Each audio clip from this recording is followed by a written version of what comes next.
Llegué para Nochebuena y mi madre me negó, aquí no vives, joven. Me fui, destrozado. Si aún no estás suscrito al canal, haz clic en el botón de suscripción y activa la campanita para no perderte ninguna de nuestras historias. Tu apoyo significa todo para nosotros. Si esta historia te parece interesante, déjale un like. También me encantaría saber de qué ciudad eres, déjanos el nombre de tu ciudad en los comentarios. Ahora, empecemos con la historia. No les voy a mentir, esa Nochebuena tenía un sabor amargo en la boca incluso antes de que el infierno se desatara.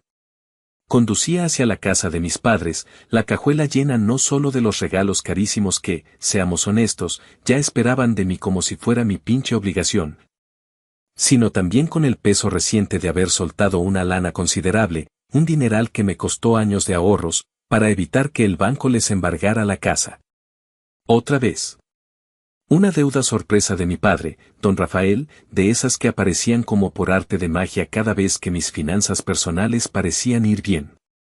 La llamada de mi madre, Isabel, hacía unas semanas, había sido la de siempre, un torrente de lágrimas y lamentos, su voz cargada de una urgencia que ya me conocía de memoria.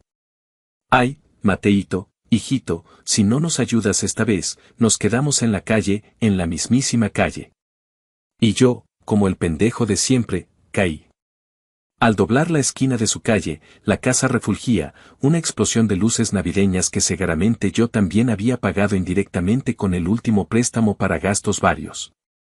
Se oían risas, el estruendo de un mariachi desafinado, otro lujo que apostaría mi aguinaldo a que salió de mi cuenta y el aroma dulzón del ponche y el bacalao flotando en el aire frío de diciembre. Un nudo se me formó en el estómago. Toqué el timbre, adornado con una corona navideña nueva y ostentosa, de esas que cuestan un ojo de la cara. La puerta se abrió y ahí estaba ella, mi madre, Isabel, envuelta en un rebozo que no le conocía, con una sonrisa que no le llegaba ni a la mitad de los ojos. Buenas noches, joven, dijo, su voz tan fría como el sereno de la noche. ¿Se le ofrece algo? Creo que se equivocó de casa. Me quedé helado. El aire se me escapó de los pulmones. ¿Mamá? ¿Qué dices? Soy yo, Mateo. Traté de asomarme por encima de su hombro, buscando una explicación en el interior.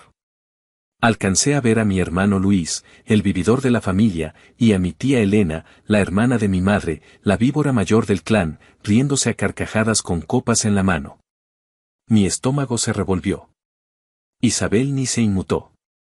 Su rostro era una máscara de hielo. No conozco a ningún Mateo, repitió, subiendo un poco la voz, como para que la oyeran bien adentro. Seguramente busca en otra parte. Con permiso. Y entonces, con la misma calma con la que se sirve un vaso de agua, me cerró la puerta en la cara. El clic seco de la cerradura resonó en el silencio de la calle, pero más fuerte aún dentro de mi pecho, como un disparo. Me quedé ahí parado, sintiendo como el frío me calaba los huesos, pero era un frío distinto al de la noche, era el frío de la traición, de la humillación más absoluta. Recordé, con una punzada de rabia, haber visto a mis padres apenas unos días después de pedirme el dineral para el embargo. Revisando con entusiasmo unos folletos de cruceros por el Caribe que habían dejado olvidados en el buró de su recámara. Esa espinita, que había intentado ignorar, ahora se sentía como un puñal. La música de mariachi seguía sonando adentro, las risas no cesaban. Para ellos, la fiesta continuaba. Para mí, algo se había roto para siempre. Me quedé ahí, como un idiota, unos segundos que se sintieron eternos, la mano todavía suspendida en el aire donde antes estuvo el timbre. El sonido de la risa de mi tía Elena, agudo y burlón, atravesó la puerta cerrada, seguido de un comentario ahogado de mi hermano Luis que no alcancé a distinguir, pero que imaginé igual de hiriente. Di media vuelta, sintiendo las miradas curiosas de algún vecino tras las cortinas. La humillación me quemaba la cara. Caminé con pasos pesados hacia mi coche, un sedán ya con sus años pero fiel, que contrastaba brutalmente con el auto deportivo del año, rojo y reluciente, estacionado justo frente a la cochera de mis padres. Un regalito para Luis por su reciente graduación de quién sabe qué curso fantasma, financiado, por supuesto, con mi dinero. Apenas abrí la puerta del coche, mi celular comenzó a vibrar en el bolsillo de mi chamarra. En la pantalla brillaba el nombre de Luis. Por un instante estúpido, una chispa de esperanza me recorrió. Quizás era una broma pesada, un malentendido. Contesté, la voz apenas saliéndome. ¿Qué onda, carnal? La voz de Luis sonaba pastosa, arrastrando las palabras, seguramente ya iba por la tercera o cuarta copa. Oye, no te agites, ¿eh? Pero pues, ya sabes cómo son las cosas por acá. Hizo una pausa, como buscando las palabras adecuadas, aunque dudo que la empatía fuera una de ellas. No podíamos dejarte entrar ahorita, mi jefa, pues anda medio delicada, ya sabes, los nervios de la cena y eso. Luego te explico bien, no vayas a hacer un pancho, ¿va? ¿De qué chingados hablas, Luis? Logré articular, el nudo en mi garganta apretando cada vez más. Ay, ya, X. Luego te marco, sale. Y colgó. O eso creí yo. Pero no, el muy imbécil no había colgado bien. Escuché un silencio momentáneo y luego, su voz, clara como el agua, sin ningún filtro, dirigiéndose a alguien más en la habitación, probablemente a mi tía Elena o a mi propia madre, ja. Este pendejo todavía cree que porque afloja la lana para la renta, los pinches lujos de mi jefe y mis gustitos, ya tiene derecho a venir a todas las fiestas. Ni que fuera tan importante, el güey. Un segundo después, la risa chillona y característica de mi tía Elena inundó la línea, ay, Luisito, no cambias, malvado. Pero tienes toda la razón, mijo, que se ubique el Mateo ese. A ver si así aprende dónde está su lugar. La sangre me hirvió en las venas y luego se congeló. Sentí un mareo. La traición ya no era una sospecha, un mal presentimiento, era una certeza aplastante, cruda, vomitada sin ningún pudor. Mis gustitos. Esas dos palabras resonaron en mi cabeza, recordándome la infinidad de veces que Luis me había pedido dinero para sus proyectos, para sus inversiones. Para sus emergencias que siempre coincidían con el lanzamiento de algún nuevo videojuego o con las ganas de irse de reventón con sus amigotes. Y los folletos del crucero, la imagen de mis padres planeando unas vacaciones de lujo mientras yo me rompía el lomo para salvarles el pellejo volvió con una claridad dolorosa. Ya no había espacio para la duda. Para ellos, yo no era más que un cajero automático con patas, una chequera abierta sin límite de crédito. Llegué a mi pequeño departamento rentado en la colonia Narvarte, un lugar funcional, sin lujos, que siempre había sentido como un refugio temporal mientras ayudaba a mi familia a estabilizarse. ¡Qué ironía!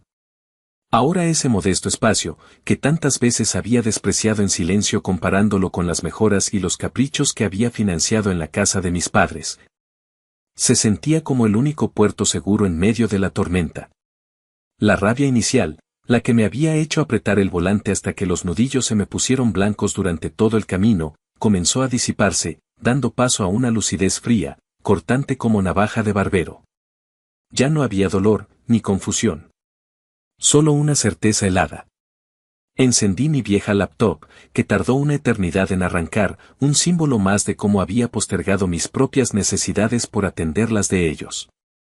Abrí la página del banco, mis dedos moviéndose con una precisión automática, como si una parte de mí, una parte que había estado dormida por años, hubiera tomado el control.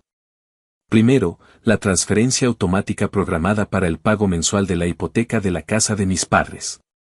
Esa hipoteca que yo había asumido temporalmente hacía ya 3 largos años, cuando mi padre juró y perjuró que solo serían unos mesecitos en lo que el negocio repunta.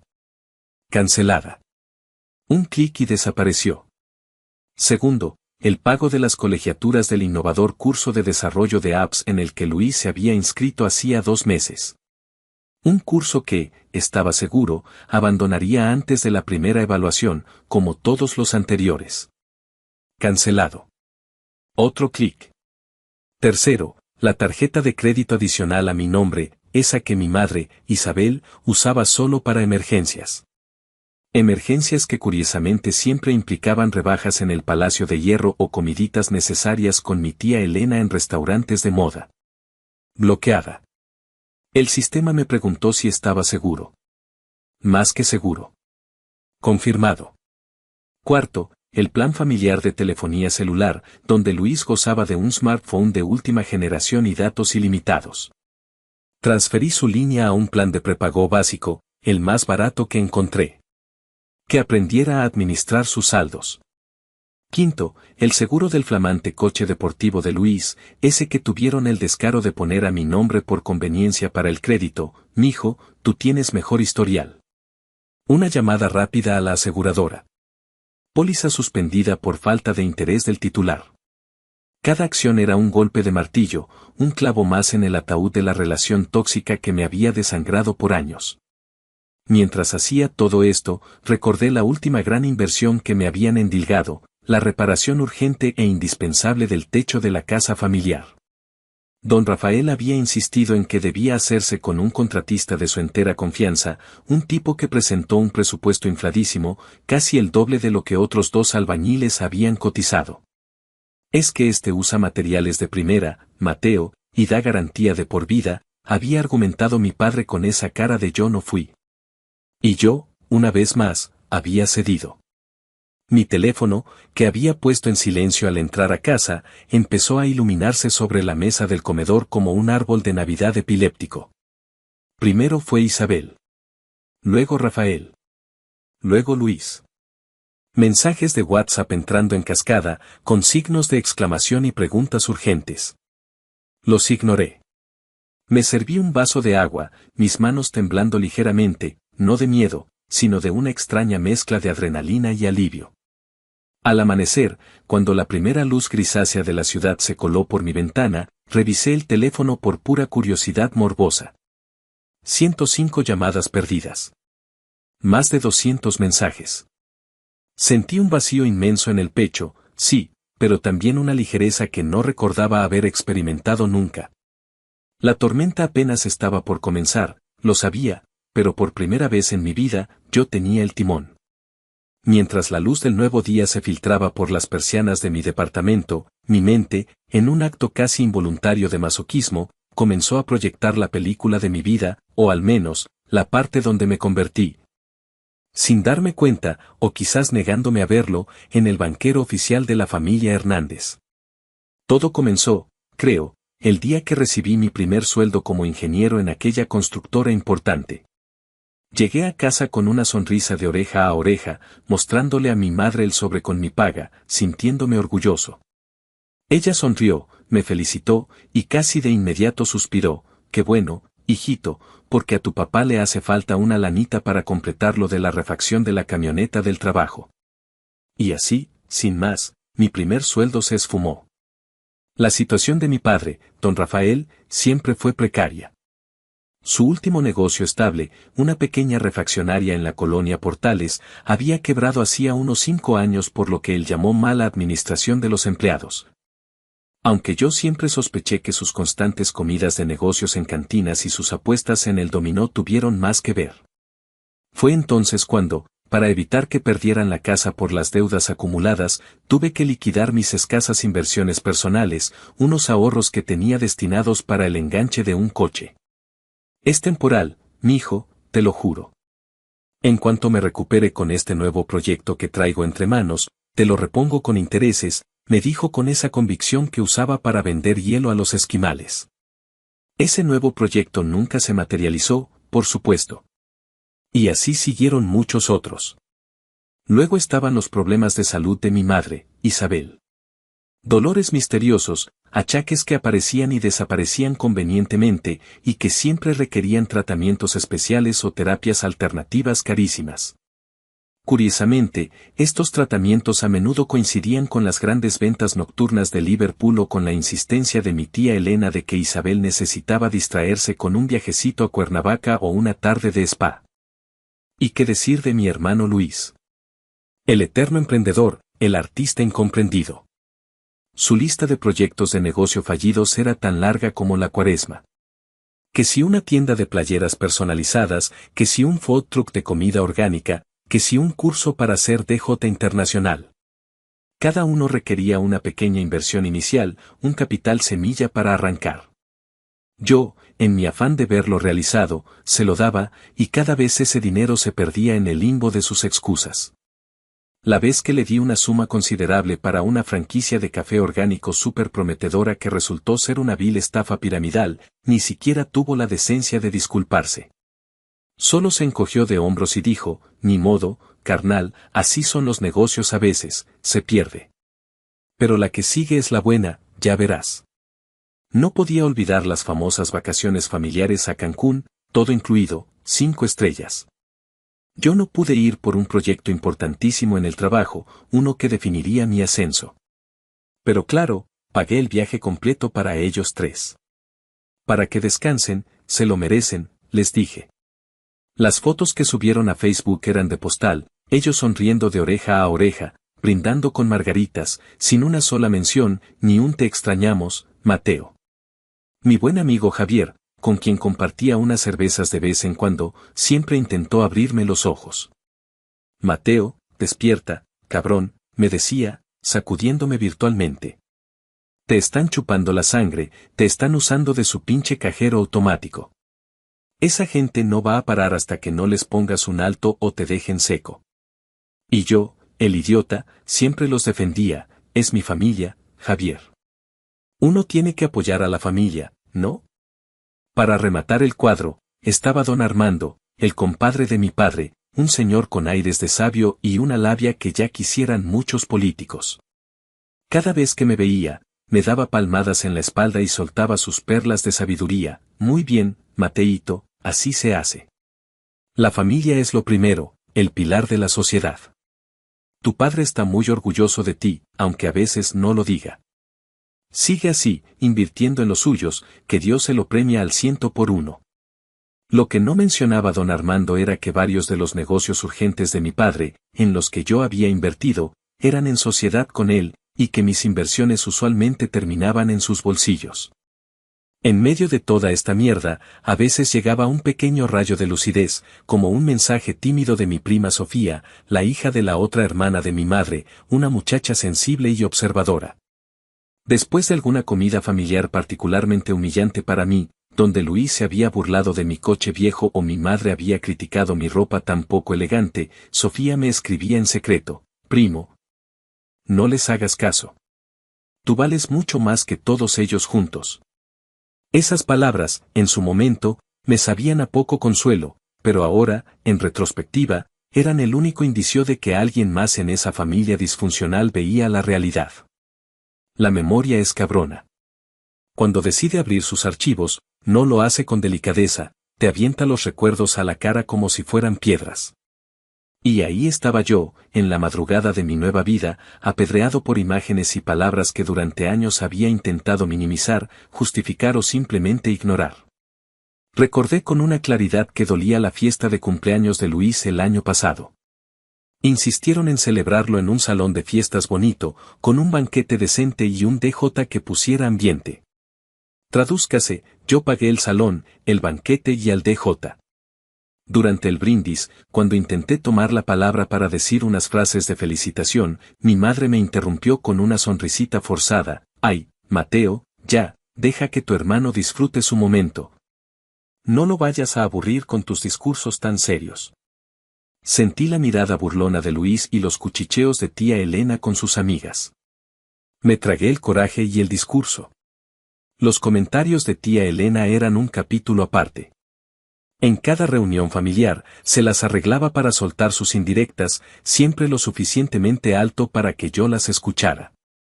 Menos mal que Mateíto es tan espléndido, como decía, arrastrando la palabra como si fuera un insulto, porque si no, quién sabe dónde estarían Isabelita y su familia. O, si me veía llegar con ropa nueva, comentaba con falsa preocupación, ay, mijo, ¿otra vez gastando en trapitos? Con tanta necesidad que hay en el mundo, y en la familia. Pero si mi ropa era vieja, entonces el comentario era, tanta lana que ganas, Mateo, y no eres para comprarte algo más mejorcito, pareces retrato. El chiste era joderme, como fuera. La vez que caí enfermo con una neumonía que casi me manda al otro barrio fue, quizás, el golpe más bajo, aunque en su momento no lo quise ver. 2 semanas internado en el hospital, sintiéndome de la chingada. ¿Saben quién me visitó de mi adorada familia? Nadie. Absolutamente nadie. Cuando por fin pude hablar por teléfono, Luis me dijo con su desparpajo habitual: uy, carnal, es que a mí me da cosa ir a los hospitales, huelen feo y hay puro enfermo. Mi madre se excusó diciendo que estaba muy ocupada en un retiro espiritual muy importante para su paz interior y que no quería llevarme malas vibras. Mi padre simplemente dijo que tenía mucho trabajo pendiente. El único que estuvo ahí, llevándome caldos, medicinas y palabras de aliento, fue Javier, mi amigo del alma. Él sí canceló sus cosas importantes por estar conmigo. Un día, harto de sentir que el agua me llegaba al cuello con mis propias deudas, porque sí, aunque ganaba bien, mantener a 4 personas además de mí no es enchilame otra, intenté hablar seriamente con mis padres. Les planteé, con todo el tacto del que fui capaz, que mis finanzas estaban algo apretadas y que quizás sería bueno que Luis empezara a buscar un trabajo estable, uno de verdad, no sus eternos proyectos. La reacción fue de antología. Mi madre, Isabel, rompió a llorar como si le hubiera anunciado una tragedia griega. Mateo, por Dios, ¿cómo puedes ser tan duro, tan insensible con tu propio hermano?, sollozó, mientras tía Elena le pasaba un pañuelo y me miraba como si yo fuera el demonio. Él es un alma sensible, un artista, no está hecho para un trabajo de oficina aburrido y mal pagado. Además, con tus posibilidades, ¿qué tanto te puede afectar ayudarnos un poquito más? ¿Somos tu familia, o ya se te olvidó? Mi padre, don Rafael, con esa severidad impostada que usaba cuando quería imponer su voluntad, sentenció: ya basta de quejas y de lloriqueos, Mateo. En esta vida uno cosecha lo que siembra. Nosotros te dimos estudios, te dimos un techo. Ahora te toca responder por nosotros. Es tu obligación. Convenientemente olvidó que gran parte de mi carrera la pagué yo mismo con becas que me gané a pulso y con trabajos de medio tiempo que me dejaban exhausto. Fue por esas fechas, unos meses antes de la fatídica Nochebuena, que algo en mí empezó a hacer un pequeño clic. Una desconfianza sutil, una necesidad de protegerme, aunque fuera mínimamente.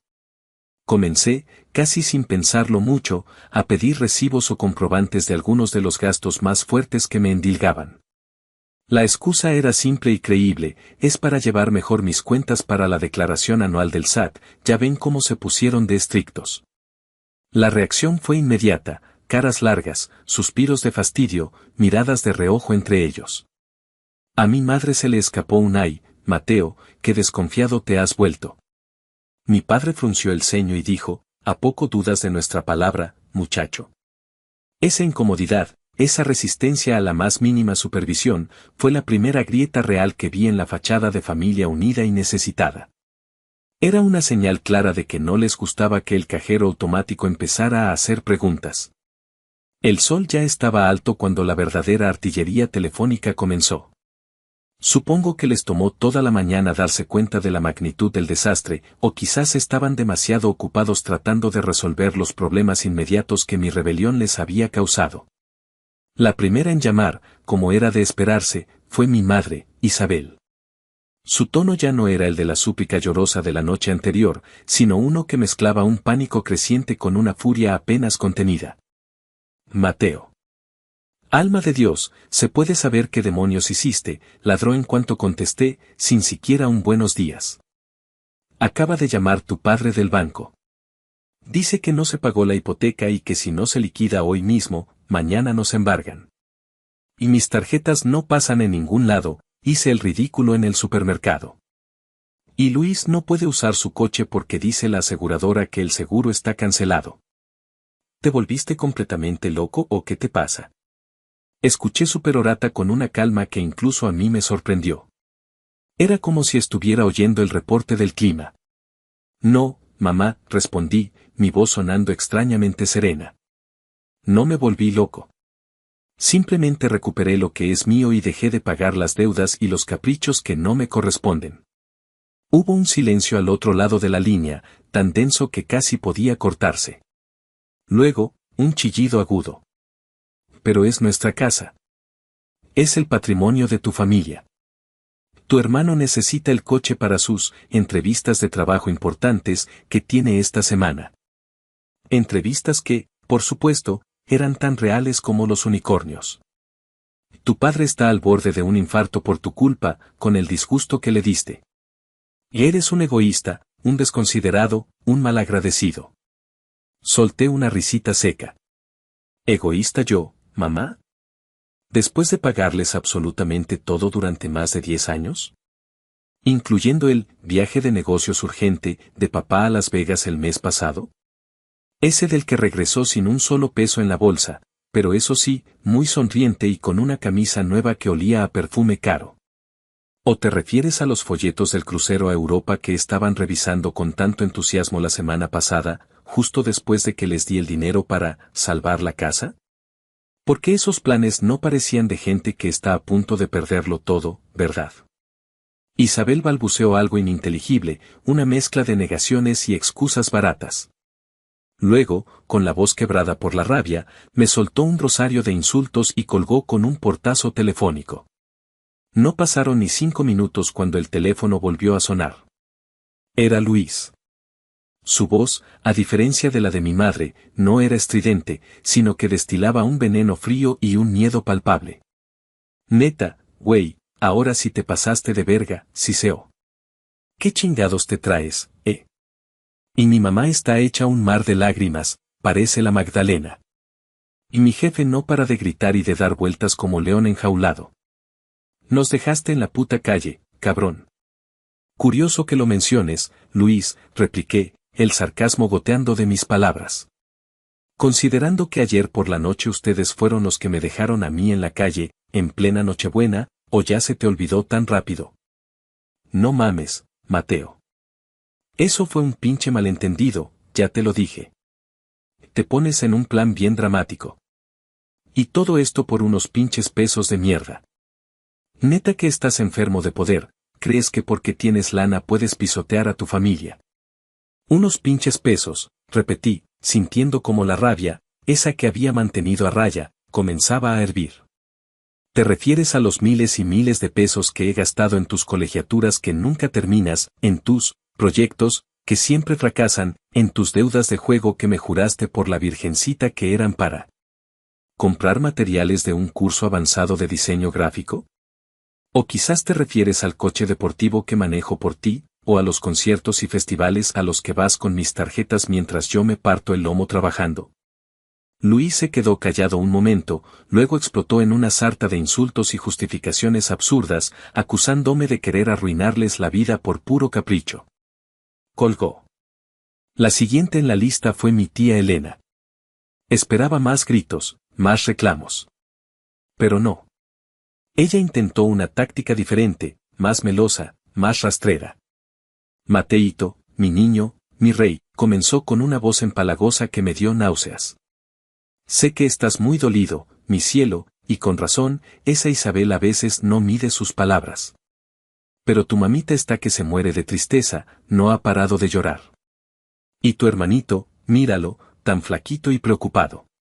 No seas así, corazón. Mira que yo misma he sacrificado tantas cosas por esta familia, hasta mi propio bienestar, mis propios sueños, solo para verlos a ustedes unidos y felices. Casi me río en su cara. Los sacrificios de tía Elena eran legendarios en la familia, principalmente porque eran inexistentes. Ella era la experta en vivir del cuento y en gorronear a quien se dejara. Tía, la interrumpí, mi voz sonando tan fría como el acero. Sus sacrificios son tan conocidos como su legendaria discreción y su amor por el chisme. Así que, con todo respeto, no me venga con cuentos chinos que ni usted se cree. Y dígale a mi madre y a mi hermano que dejen de molestarme. Colgué antes de que pudiera replicar. Finalmente, como broche de oro, llamó don Armando, el compadre de mi padre. Su tono era grave, paternalista, como si estuviera a punto de darme un sermón desde el púlpito. Mateo, hijo, me enteré de los problemas, comenzó con voz impostada. Y quiero decirte que me duele mucho ver a la familia así. Pero un hombre de bien, un hombre de palabra como tú, no le da la espalda a sus padres. La responsabilidad filial es sagrada. Quizás un préstamo puente, algo para que salgan del bache mientras se calman las aguas, sería lo más inteligente y honorable en estos momentos. Don Armando, lo corté en seco. Le agradezco su preocupación, pero mis decisiones financieras ahora se basan en una sola cosa, mi propia tranquilidad y mi futuro. Le sugiero que, si tanto le preocupa el bienestar de mi padre, quizás usted podría ofrecerle ese préstamo puente. Digo, como buen compadre y socio de tantos negocios exitosos que han emprendido juntos. El silencio al otro lado fue elocuente. Colgué, sintiendo una pequeña pero satisfactoria victoria. El desfile de hipócritas había terminado por el momento. Pasaron 2 días de una tensa calma, al menos para mí. Había silenciado sus números, aunque las notificaciones de mensajes bloqueados seguían acumulándose. Me dediqué a trabajar, a poner en orden mis ideas y, sobre todo, a respirar un aire que se sentía extrañamente limpio, libre de la toxicidad a la que me había acostumbrado. Sabía que no se quedarían de brazos cruzados, que la desesperación los haría moverse, pero no imaginé que serían tan predecibles. Fue Javier quien me alertó. Estaba por pasar a mi departamento para ver un partido de fútbol cuando me mandó un mensaje: aguas, Mateo. Tu familia está en pleno plantón en el lobby de tu edificio. Y no vienen solos. Vi a tu tía y al viejo ese, el compadre de tu jefe. Mi estómago dio un vuelco, pero no de miedo, sino de una especie de resignación fastidiada. Era hora del segundo round. Le dije a Javier que subiera, que no quería enfrentar esto solo, no por debilidad, sino porque su presencia me daba una fortaleza extra, la del amigo leal que no te juzga, solo te apoya. Bajé por el elevador con Javier a mi lado. Al abrirse las puertas en la planta baja, la escena era casi teatral.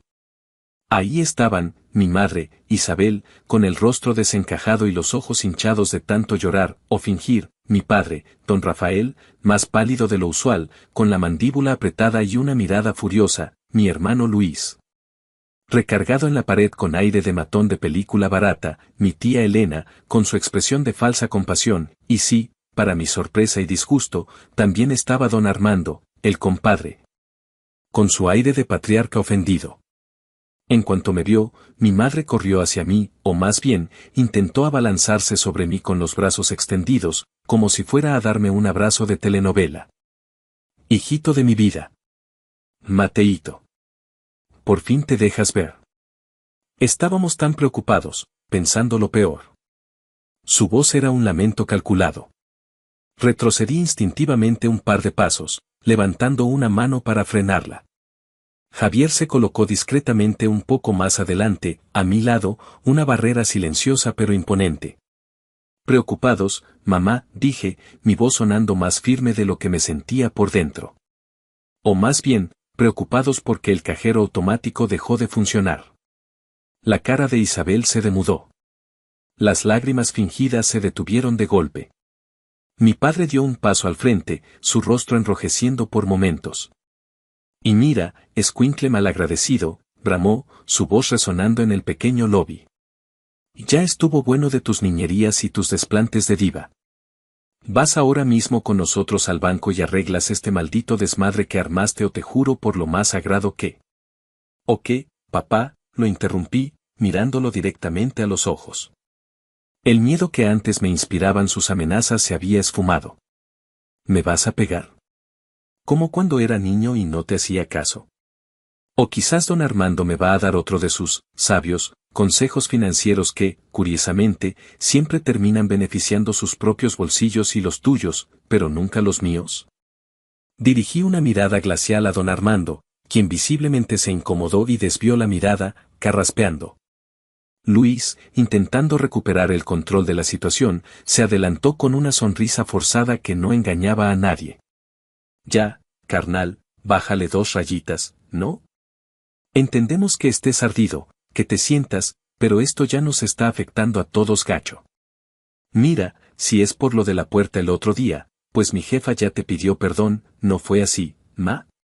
Isabel asintió vigorosamente, intentando recomponer su papel de madre doliente. Anda, vamos a la casa, preparamos algo rico de comer y lo arreglamos como la gente civilizada, como la familia que somos. Mi tía Elena no perdió la oportunidad de meter su cuchara. Sí, Mateíto, por favor, dijo con esa voz melosa que tanto detestaba. Tu mamita está sufriendo muchísimo, mírala nomás, no ha probado bocado desde antier. Y tu hermanito, míralo, tan demacrado, tan preocupado por esta situación. No seas rencoroso, hijito, el rencor enferma el alma. Los observé a cada uno, sus rostros expectantes, sus actuaciones tan burdas.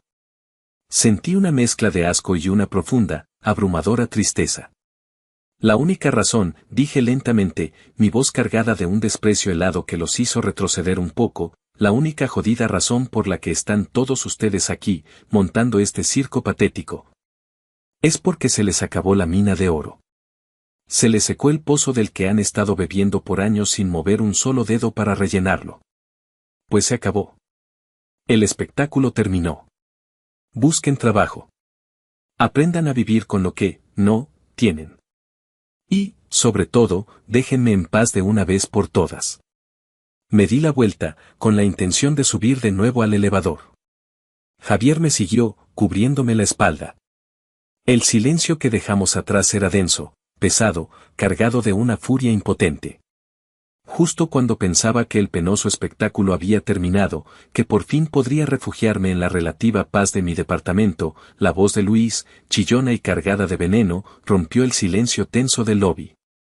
Siempre has sido un pinche arrogante de mierda, Mateo. Te crees muy chingón solo porque tienes unos cuantos pesos más que nosotros.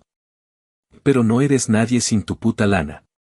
Me detuve en seco, a un paso del elevador. Una sonrisa amarga, casi dolorosa, se dibujó en mis labios. Lentamente, me di la vuelta para enfrentarlo. Javier se mantuvo a mi lado, su expresión impasible, pero sabía que estaba alerta. Saqué mi teléfono del bolsillo con toda la calma del mundo. Sus miradas se clavaron en el aparato, expectantes, quizás temiendo que fuera a llamar a la policía o algo por el estilo. Arrogante yo, Luisito, pregunté, mi voz sonando sorprendentemente tranquila. O arrogantes ustedes, que han vivido como reyes a mis costillas durante años, sin el menor atisbo de agradecimiento o respeto. Hablando de lo que realmente piensan de mí, sin poses ni fingimientos. Deslicé el dedo por la pantalla, encontré el archivo de audio y pulsé play. La voz de Luis, clara y burlona, llenó el pequeño espacio, rebotando en las paredes de mármol. Este pendejo todavía cree que porque afloja la lana para la renta, los pinches lujos de mi jefe y mis gustitos. Ya tiene derecho a venir a todas las fiestas. Ni que fuera tan importante, el güey. Y, como eco macabro, la risa chillona y cómplice de mi tía Elena. El silencio que siguió fue diferente. Ya no era tenso. Era un silencio sepulcral, cargado de una vergüenza palpable. Mi madre, Isabel, se puso pálida como un papel, sus manos, que antes gesticulaban dramáticamente, ahora colgaban inertes a sus costados. Mi padre, don Rafael, miró a Luis con una furia helada, sus labios apretados en una línea delgada y blanca. Don Armando carraspeó y desvió la mirada hacia un punto inexistente en el techo. Mi tía Elena, por primera vez desde que la conocía, parecía haberse quedado sin palabras, su boca entreabierta en una mueca de estupor. Luis, el protagonista de la grabación, se puso rojo como un tomate, luego verde, luego de un tono indefinido entre la vergüenza y la rabia. Tartamudeó, buscando una salida. Y eso está sacado de contexto, logró decir, su voz temblándole. Seguro lo editaste, Mateo. Y siempre has sido bueno con esas cosas de la computadora para hacerme quedar mal. Negué con la cabeza, una sonrisa triste asomando. Es curioso que lo digas, Luis. La tecnología de mi teléfono no es tan avanzada como para grabar tus pensamientos más íntimos y editarlos en tiempo real antes de que termines de hablar solo porque se te olvidó colgar bien la llamada. Es tu voz, tu cinismo, tu auténtico sentir, sin filtros ni adornos. Es lo que realmente piensas de mí cuando crees que no te escucho. Mi tía Elena, recuperando un poco el aliento y viendo que Luis se hundía, intentó una maniobra desesperada para deslindarse. Ay, Luis, por Dios bendito, ¿cómo fuiste a decir semejante barbaridad?, exclamó con fingida indignación, dándole un codazo discreto a mi hermano. Yo te dije claramente que no hablaras así de tu hermano Mateo, que es un buen muchacho aunque a veces se enoje. Una mentira tan descarada que hasta a mí me dio risa. Isabel, viendo que la situación se les iba de las manos, recurrió al último cartucho del chantaje emocional, el más bajo de todos. Sus ojos se llenaron de lágrimas, esta vez quizás un poco más genuinas, o al menos más desesperadas. Mateo, hijito, por lo que más quieras en esta vida, gimoteó, su voz quebrándose. Tu padre tiene problemas serios del corazón. Este disgusto tan grande lo va a matar. ¿Quieres cargar con su muerte en tu conciencia por el resto de tus días? Antes de que yo pudiera responder a esa manipulación tan vil, Javier, mi amigo, mi hermano del alma, dio un paso al frente, su voz sonando calma pero con un filo de acero. Señora Isabel, don Rafael, dijo, dirigiéndose a mis padres con un respeto que no merecían. Con todo el respeto que me merecen por su edad, si la salud de don Rafael es tan delicada. Quizás debieron haberlo pensado un poquito antes de explotar económicamente a su hijo durante más de una década y luego humillarlo de la manera en que lo hicieron en Nochebuena. Mateo ya tomó una decisión, y creo que todos aquí deberíamos respetarla. Miró significativamente a don Armando y a tía Elena. Les pido, por favor, que se retiren y dejen tranquilo a mi amigo. La familia, o lo que quedaba de ella, se quedó sin argumentos. Derrotados, expuestos en su miseria moral, no tuvieron más remedio que dar media vuelta y comenzar a salir del lobby, arrastrando los pies. Luis me lanzó una última mirada cargada de odio. Isabel sollozaba en el hombro de tía Elena, quien ahora parecía más preocupada por consolarla que por seguir con el teatro. Don Rafael caminaba encorvado, como si de repente hubiera envejecido 20 años. Don Armando fue el primero en desaparecer por la puerta, sin siquiera despedirse. Sentí un nudo doloroso en el estómago, una opresión en el pecho. Pero debajo de todo eso, por primera vez, comenzaba a crecer una sensación de firmeza, la certeza inquebrantable de que, por doloroso que fuera, había hecho lo correcto. Las semanas que siguieron a ese último enfrentamiento fueron una extraña mezcla de vacío y alivio. Bloqueé por completo todos sus números, sus correos electrónicos, sus perfiles en redes sociales. Necesitaba un cordón sanitario, una distancia absoluta para poder empezar a sanar. Javier fue mi roca, me convenció de empezar a ir a terapia, algo que siempre había considerado para gente con problemas reales, sin darme cuenta de que yo era uno de ellos. Poco a poco, comencé a reconstruir mi vida, a enfocarme en mi trabajo, donde curiosamente mi productividad se disparó, y a redescubrir pequeños placeres que había olvidado, leer un libro sin interrupciones. Cocinar algo solo para mí, caminar por el parque sin la angustia de una llamada telefónica catastrófica. La primera noticia concreta de su nueva vida me llegó de la manera más inesperada, a través de doña Remedios, la vecina de toda la vida de mis padres. Esa señora que tenía un doctorado en chismes del barrio y una maestría en me lo contó un pajarito. Me la encontré por casualidad en el mercado de la Portales, yo estaba comprando fruta y ella estaba observando. Mateíto, qué milagro encontrarte por acá, tan perdido que andabas, exclamó con esa familiaridad que rayaba en el atrevimiento. Sus ojillos brillantes me escanearon de arriba a abajo. Oye, mijo, ¿y qué crees? Dicen las malas lenguas, y las buenas también, que tus papás tuvieron que vender la casa de la colonia. Sí, así como lo oyes. Que andan viviendo arrimados con unos parientes lejanos de tu mamá allá por Ixtapaluca, en un cuartucho que les prestaron. Imagínate nomás, de vivir como reyes a eso. ¿Y que a tu hermano Luis lo vieron trabajando de mesero en una cantina de mala muerte por la Guerrero? ¿Qué cosas tiene la vida, verdad? Y tu tía Elena, esa ni sus luces. Dicen que ya ni los visita, que ahora le dan pena ajena y que ella no está para aguantar miserias, punto. Asentí lentamente, intentando que mi rostro no reflejara la tormenta de emociones encontradas que sus palabras provocaban. Había una parte de mí, no lo voy a negar, que sentía una fría y oscura satisfacción, una especie de justicia poética. Pero también había una punzada de algo parecido a la lástima, un eco fantasmal de la responsabilidad que tanto tiempo había cargado. Agradecí a doña Remedios la información y me escabullí lo más rápido que pude.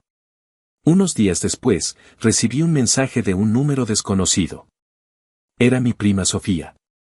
Su mensaje fue corto, pero para mí significó un mundo. Primo Mateo, soy Sofía. Supe todo lo que pasó y cómo te trataron. Solo quiero decirte que te apoyo y que no estás solo en esto. Siempre vi cómo abusaban de ti y me daba mucho coraje. Mi mamá, la otra hermana de Isabel, la que siempre fue más discreta y justa, intentó hablar con tía Isabel y con tío Rafael 1000 veces sobre cómo te exprimían, pero nunca quisieron escuchar, decían que era tu obligación. Ellos se buscaron su destino solitos. Espero que estés bien y que encuentres mucha paz. No te sientas culpable por nada. Mucha gente de la familia piensa como yo, pero les da miedo hablar por temor a las represalias de tía Isabel. Las palabras de Sofía fueron un bálsamo inesperado. Saber que no todos en esa telaraña familiar estaban cegados por la codicia o el miedo me dio una perspectiva diferente. Y entonces, llegó el giro que terminó de cimentar mi resolución y de borrar cualquier atisbo de duda que pudiera haber quedado. Sofía me llamó unos días después, su voz sonaba nerviosa pero decidida. Primo, hay algo más que necesitas saber, me dijo en voz baja. Algo que escuché por casualidad hace como un año, antes de que todo esto explotara, cuando fui a visitar a mis abuelos y tía Isabel estaba ahí hablando con mi abuela. Resulta que tía Isabel y tío Rafael recibieron una pequeña herencia de un tío lejano de mi abuelo, uno que vivía en Estados Unidos. No era una millonada, pero según escuché, era lo suficiente como para haber pagado esa deuda del embargo de la casa a ellos mismos, sin tener que pedirte un centavo. Lo ocultaron, primo. Dijeron que ese dinerito era para su vejez, para tener un colchoncito por si las moscas, mientras a ti te seguían exprimiendo hasta el último centavo. Creo que por eso se endeudaron tanto con otras cosas, porque pensaron que tú siempre estarías ahí para cubrirles las espaldas y que esa herencia era intocable. Me quedé mudo. La revelación me cayó como un balde de agua helada. La traición no solo era por acción, sino también por omisión, por un engaño deliberado y calculado. La poca compasión que aún podía sentir por ellos se evaporó en ese instante. Como si el universo quisiera poner a prueba mi nueva fortaleza, unas semanas después, tía Elena, la mismísima, me abordó a la salida de mi trabajo. Se veía demacrada, su habitual arrogancia reemplazada por una falsa humildad que no le sentaba nada bien. Me contó una historia lacrimógena sobre cómo Isabel y Rafael la habían culpado de todo, cómo la habían corrido de su círculo y cómo ahora estaba sola y desamparada. Dijo que ella siempre había querido lo mejor para mí y que si alguna vez había parecido dura, era para que me hiciera más fuerte. El remate de su actuación fue, por supuesto, pedirme una ayudita económica para empezar de nuevo, para rentar un cuartito mientras encuentro algo. La miré fijamente, sin una pizca de emoción en el rostro. Tía, le dije con una calma que la desarmó. Usted cosechó exactamente lo que sembró con sus intrigas y su veneno durante años. Le deseo mucha suerte encontrando a alguien más a quien manipular y de quien vivir. Conmigo, definitivamente, ya no cuente. Di media vuelta y la dejé ahí, con la palabra en la boca. El último intento de contacto vino a través de un correo electrónico de mi madre. Un largo lamento lleno de autocompasión, donde culpaba a mi padre por sus malas decisiones financieras, a Luis por su flojera, a tía Elena por sus intrigas. E incluso mencionaba cómo esa pequeña herencia que tanto nos costó guardar se esfumó en pagar las deudas que Rafael hizo a mis espaldas. Terminaba con la súplica de siempre, que volviera, que los perdonara, que ahora estaban peor que nunca y que yo era su única esperanza. No respondí. Simplemente lo archivé en la carpeta de spam emocional. Leí ese último correo de mi madre, el que detallaba la evaporación de la herencia oculta y su actual miseria, con una extraña sensación de desapego. La información que Sofía me había proporcionado había sido la pieza final del rompecabezas, la que borraba cualquier sombra de duda o culpa que pudiera haber albergado. Ya no había espacio para la compasión forzada, solo para una fría y distante lástima por las decisiones que ellos habían tomado y que los habían llevado a ese punto. Borré el correo sin responder, sin sentir ni una punzada de remordimiento. Era el punto final de un libro que ya no quería seguir leyendo. Meses después, estaba sentado en una de mis cafeterías favoritas en la Condesa, de esas con mesas en la banqueta, disfrutando del sol de la tarde y de una conversación intrascendente con Javier. Nos reíamos de alguna anécdota tonta de su trabajo, del último partido de fútbol, de la vida misma. Me di cuenta, en ese instante, de que hacía mucho tiempo que no me reía así, con esa ligereza, sin el peso constante de la preocupación por los problemas ajenos, por las crisis fabricadas. Me veía al espejo y, aunque quizás con algunas canas nuevas y una mirada un poco más seria que antes, me reconocía más a mí mismo que en los últimos 10 años.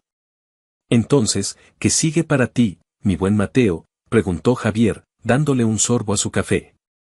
¿Algún plan maestro para conquistar el mundo ahora que eres un hombre libre y sin ataduras tóxicas?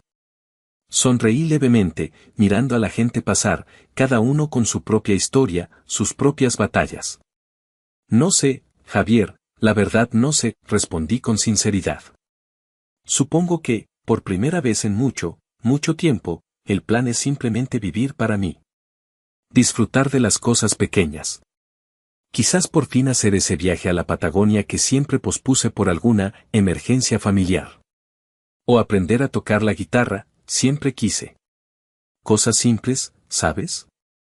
Descubrí que la tranquilidad no tiene precio, mi amigo, pero sí tuvo un costo que, ahora lo sé, estuve más que dispuesto a pagar. Javier asintió, comprendiendo. Bien dicho, carnal. Te lo mereces. Esa noche, mientras caminaba de regreso a mi departamento, el aire fresco de la ciudad me llenó los pulmones. Miré hacia el cielo, un lienzo oscuro salpicado de estrellas lejanas. Me sentía en paz, una paz teñida con una inevitable melancolía por los lazos que se habían roto, por la familia que pudo haber sido y no fue. Pero era una paz real, sólida, construida sobre los cimientos de mi propia autoestima recuperada. Ya no era el salvador de nadie, ni el cajero automático, ni el solucionador de problemas ajenos. Era simplemente Mateo, un hombre con sus propios sueños y su propio camino por recorrer. Y aquí estoy, contándoles mi historia. Supongo que muchos se preguntarán si hice lo correcto, si cortar lazos tan profundos, aunque fueran tóxicos, es la solución. No tengo todas las respuestas. Dicen que la sangre llama, que la familia es lo primero. Pero yo aprendí, a la mala, que a veces esa sangre te ahoga, que a veces la familia, en nombre del amor y la obligación, te anula como persona y te exprime hasta dejarte vacío. Soltarlos fue, sin duda, lo más difícil y doloroso que he hecho en mi vida, pero también, paradójicamente, lo más liberador. No sé si ellos, mi madre, mi padre, mi hermano, tía Elena, don Armando, alguna vez aprenderán la lección de sus acciones, o si simplemente andarán por la vida buscando a su próximo Mateo. A alguien más de quien aprovecharse. Sinceramente, ya no me quita el sueño. Lo que sí sé es que yo ya no estoy disponible para ese papel. Aprendí a poner límites, a decir no, a priorizar mi bienestar físico y emocional.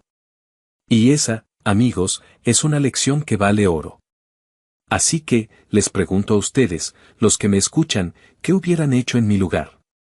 ¿Hasta dónde creen que llega la obligación familiar cuando esa misma familia te está destruyendo por dentro? ¿Hay un límite? Me gustaría mucho leer sus opiniones.